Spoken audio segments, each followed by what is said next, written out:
Cara cerdas mengelola anggaran rumah tangga dengan metode minimalis. Di saat ekonomi kurang baik, sebelum lanjut, pastikan moms semua klik tombol subscribe, share, dan like dulu ya, agar channel ini bisa lebih berkembang, bermanfaat buat lebih banyak teman-teman yang lain. Terima kasih, dan yuk lanjut deh. Halo mom semua. Kok rasa-rasanya isi dompet kita sekarang lagi hobi banget main petak umpet ya? Padahal baru juga awal bulan, tapi saldo sudah manggil-manggil minta tolong. Memang kondisi ekonomi dunia sekarang ini lagi goyah banget dan gak menentu. Persis kayak perasaan kita pas lihat harga cabai naik, tapi uang belanja tetap sama saja. Penting banget buat kita bahas cara cerdas kelola anggaran pakai metode minimalis. Karena kalau kita nggak hati-hati dalam pengeluaran, bisa-bisa dapur nggak ngebul, dan kita malah stres sendiri. Sebuah artikel dari portal finansial ternama sempat menyebutkan, kalau gaya hidup minimalis itu bukan soal pelit, tapi soal kesadaran penuh buat memilih mana yang benar-benar butuh dan mana yang cuma sekadar nafsu belanja sesaat demi gengsi semata. Kita mulai dari langkah nomor 1 ya Bu, yaitu mulai selektif tingkat dewa, atau yang saya sebut sebagai saringan super ketat, buat setiap barang yang mau masuk ke rumah. Contoh realnya begini, kalau ibu lihat ada promo beli 2 gratis 1 untuk deterjen yang mereknya baru ibu dengar, mending dipikir ulang deh kalau stok di rumah masih ada buat 3 bulan ke depan. Kehati-hatian pengeluaran itu kunci utama. Jangan sampai kita beli barang cuman karena lucu atau diskon,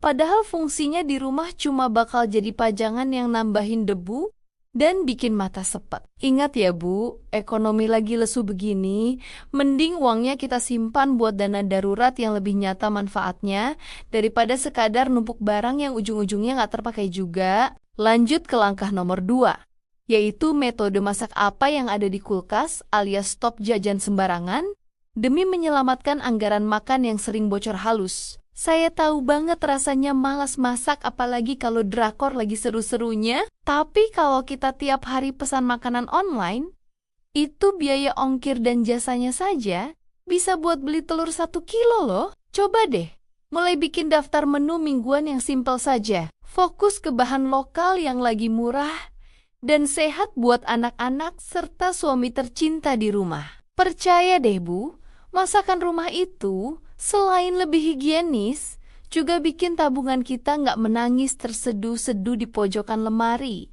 karena terkuras habis buat bayar kurir makanan tiap sore. Langkah nomor 3 yang nggak kalah penting adalah berhenti membandingkan isi dapur kita dengan postingan tetangga di media sosial.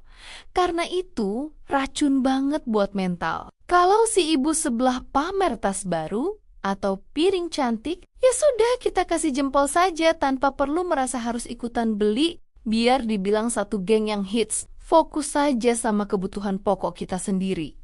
Karena yang tahu kondisi asli keuangan kita, ya cuma kita sendiri. Bukan orang lain yang cuma lihat luarnya saja di layar handphone. Minimalis itu artinya kita bahagia dengan apa yang kita punya, tanpa perlu merasa kurang, hanya karena nggak punya barang-barang mewah yang sebenarnya nggak kita butuhkan sama sekali dalam keseharian. Langkah nomor 4 adalah rutin melakukan audit kecil-kecilan terhadap biaya, langganan, atau pengeluaran rutin yang sebenarnya bisa kita pangkas habis tanpa rasa sakit hati. Misalnya nih Bu, kalau kita punya langganan aplikasi nonton film, tapi jarang banget dibuka, karena sibuk ngurus anak, mending dihentikan saja dulu buat sementara waktu sampai kondisi membaik. Uang 100.000 per bulan itu kalau dikumpulkan setahun sudah bisa buat beli baju lebaran anak atau buat bayar uang buku sekolah yang harganya makin hari makin selangit saja. Kita harus jadi perempuan yang cerdas dan teliti melihat celah pengeluaran sekecil apapun. Karena dari recehan itulah biasanya bocornya anggaran rumah tangga kita sering terjadi tanpa kita sadari. Terakhir, untuk langkah nomor 5, mulailah menabung dengan cara tradisional yang konsisten.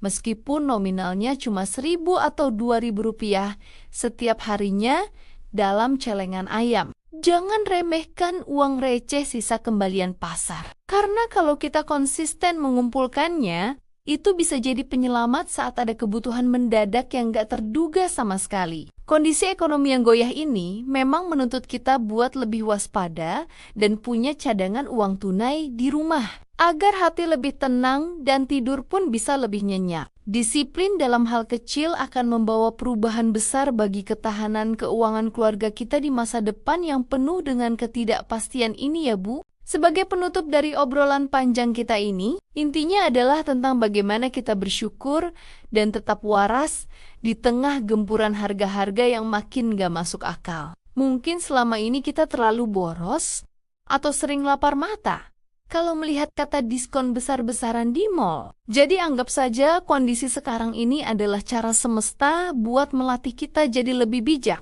Sedikit kritik buat diri kita sendiri. Kadang kita lebih takut dibilang gak punya uang daripada benar-benar gak punya uang, padahal kejujuran pada diri sendiri itu sangat membebaskan. Mari kita bangun optimisme dan semangat baru bahwa sesulit apapun ekonominya, kalau kita kompak dan cerdas mengelola apa yang ada, pasti semua akan baik-baik saja. Jangan lupa bahagia ya Bu, karena senyum tulus seorang ibu di rumah adalah kekayaan yang paling mewah dan gak bisa dibeli pakai uang recehan manapun. Terima kasih Mam semua sudah menemani dan mendengarkan ceritaku sampai akhir. Sampai ketemu lagi di video-video berikutnya. Jangan lupa share video ini ke teman-teman lain ya.